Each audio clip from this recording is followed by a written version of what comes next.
My biggest ROI or highest ROI is return on investment is to take. All right, since finding out that my partner has ADHD, or at least symptoms of it, plus maybe a tiny bit of autism, and realizing that I have attention deficit, hyperactivity, hypersexuality, like in myself, it's been very, very revealing. And for the first time in my entire life, I'm beginning to be able to categorize a set of behaviors. So it's interesting that I in my life have had a genuine problem with sugar specifically as more of a problematic substance that I've had an issue with. Because it's such an instant hit of dopamine, and attention deficit disorder has like a dopamine deficiency, meaning what you and I find highly stimulating, highly rewarding, I find even more rewarding and more stimulating, and I kind of try hit it because my baseline dopamine isn't that high potentially. So my job is like to become more hyper aware. Not sure. So like I haven't researched enough into it to be able to say what it is and what it isn't. But as it is right now, I'm very grounded, but I'm almost having like a separate or a separation of identities.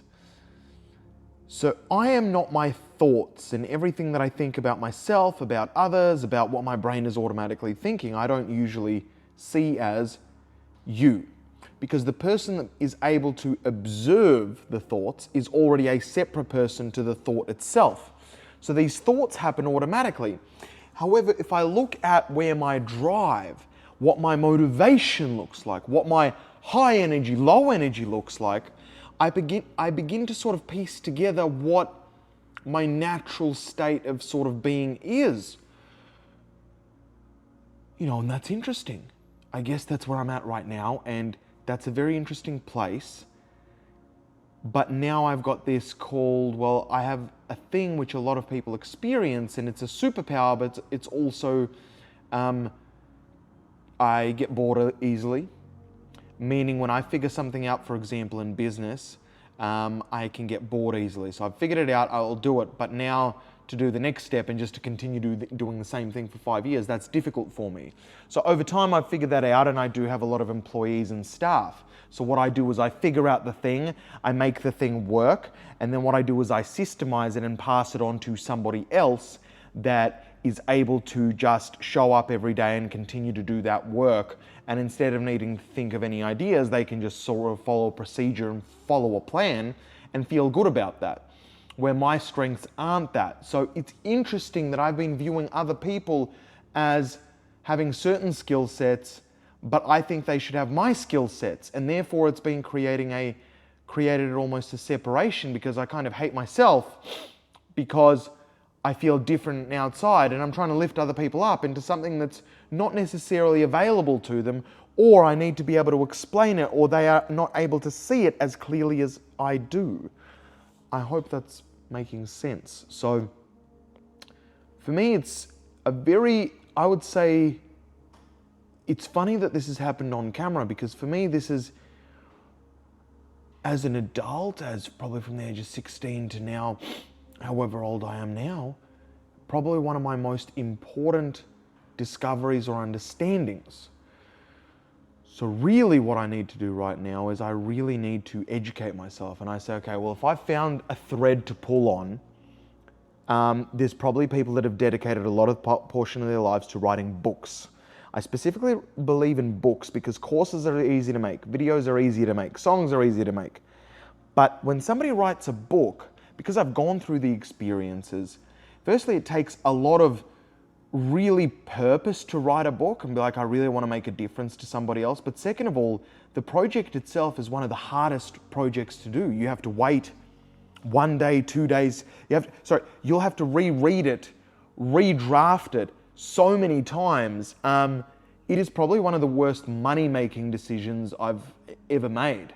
it has been the longest projects, the one that doesn't pay off as much. Sure, it's now a bestseller and it produces money, but I could sell one-on-one coaching for $10,000 per year. And I could have easily 100 to 150 client business, which generates $3-4 million. And that's very intensive. And we could launch that tomorrow. That's not hard. But when you're trying to get an idea down of how can I take a problem which I've worked on and solved and applied to many people, and then how can I deliver that in a book, an education material, where that person can feel like they can get the solution for the problem and actively solve their own problem for them. That's extremely difficult. But why I say that is a book is super important, because if somebody has taken the time to do that in a book, it means most likely your problem, many people have dedicated a big portion of their lives to solving that problem. So if I'm like, look, I have seemingly maybe ADHD tendencies or something like that, cool.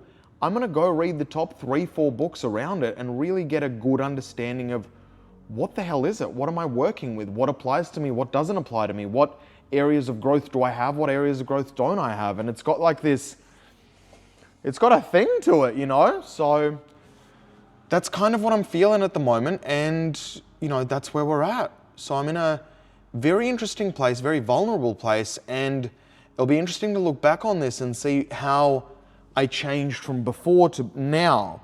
Now I understand where my high energy comes from and where my intensity comes from, and also where my leash on myself comes from. I do believe I need to leash myself to a task. So I block out everything else and I go, I got to do that and nothing else. And then when I eliminate everything else, all my dopamine gets hardwired to that thing and I just run for it really fast. But the problem is when I run for it really fast, sometimes I'm like, oh, what about dopamine over there? And my problem is, or my biggest ROI or highest ROI is return on investment, is to take from looking there to keeping the direction in one go. So that is really where a lot of my strengths need to lie. So I'm very excited for it. I'm very nervous for it, but I'm in exploration at the moment. All still while getting shredded. Diet's going great. Rigor's doing not bad. So, and I've got a lot of things coming up. My partner, girlfriend, has bought us a trip to Thailand. So we're going to do Thailand and do absolute debauchery with lots of different feminine creatures. And we've got restaurants and we've got yoga every morning. We've got private training. We've got Michelin star restaurants. And then yesterday what we did is we jumped and bit the bullet and we're like, you know what? Directly after that, we're going to go to Los Angeles, Venice Beach, which I love, and I would love to have a place there as well. So we're going to go visit, and she's never been, so I want to take her and be like, what do you reckon? Is it a vibe? Because we work everywhere else. We're very similar people. So I just want to make sure that she's all about it, and then next year we'll see how that goes planned. So suddenly I have a month booked out of where I'm still running my businesses, but kind of enjoying myself along the way, and obviously filming every day.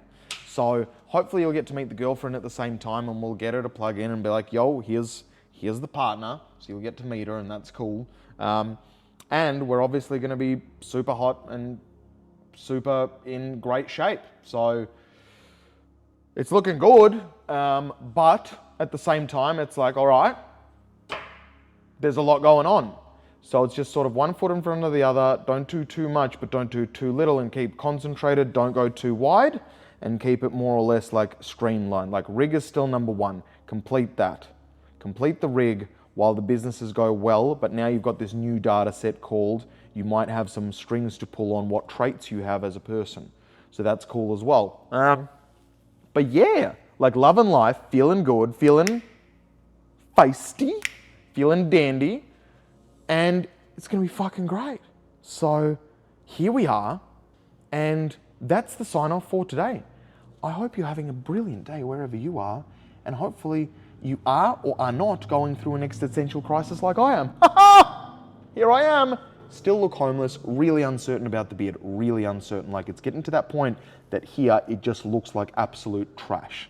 So we're gonna get a haircut, we're gonna fix it all up, and if it still looks like trash, we're gonna shave it off, because we're an eloquent, designed, eloquent, sharp human being with a bit of flavor, not homeless. Nothing wrong with homeless, but Homeless chic is different to homeless. I look homeless and I have homes. So I'm not homeless. So it's weird. It's not my character, but I kind of love it because it's like, and obviously still rocking the number one shirt. Yeah, yeah, yeah, yeah. Somebody stopped me yesterday at the gym and was like, that is an unbelievable shirt. That is an unbelievable shirt. Saw it from the crowd. I was like, yes, this has been my best clothing purchase of the entire year. I've loved it. I've bought 6 of them now. Well, you've seen the story if you've been following along. Peace.